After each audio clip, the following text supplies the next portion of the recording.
Hvis du har besluttet at bruge Projekt Frivillig til at rekruttere nye kræfter, er første trin at få opslået et forløb for de frivillige på hjemmesiden.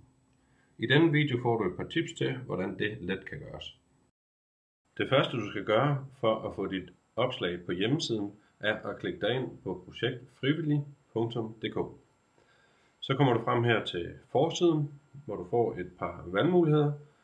Og der skal du scrolle lidt ned, og så gå ind under her foreninger, og tryk på her finder du siden for foreninger.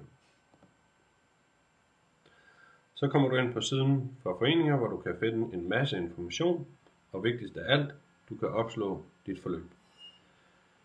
Det gør du herover, hvor du trykker på opret ny profil, hvis du er førstegangsbruger, og hvis du allerede er oprettet herinde, så går du bare ind og trykker dit brugernavn og din adgangskode. Jeg skal prøve her for første gang at oprette et nyt frivilligt job, altså opslå et forløb. Det gør jeg her ved at trykke opret ny profil.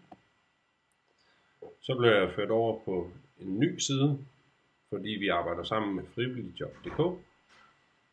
Og så kommer der en lang side med forskellige felter, der skal udfyldes. Her der beskriver man, hvor det er, man kommer fra, og hvem der er kontaktpersonen. Og så skriver man lidt omkring ens forløb, hvad det er for nogle opgaver, der skal udføres, osv. Og når man har udfyldt alle de her felter, så trykker man hernede på fortsæt og vis opslag, og så er det faktisk lavet.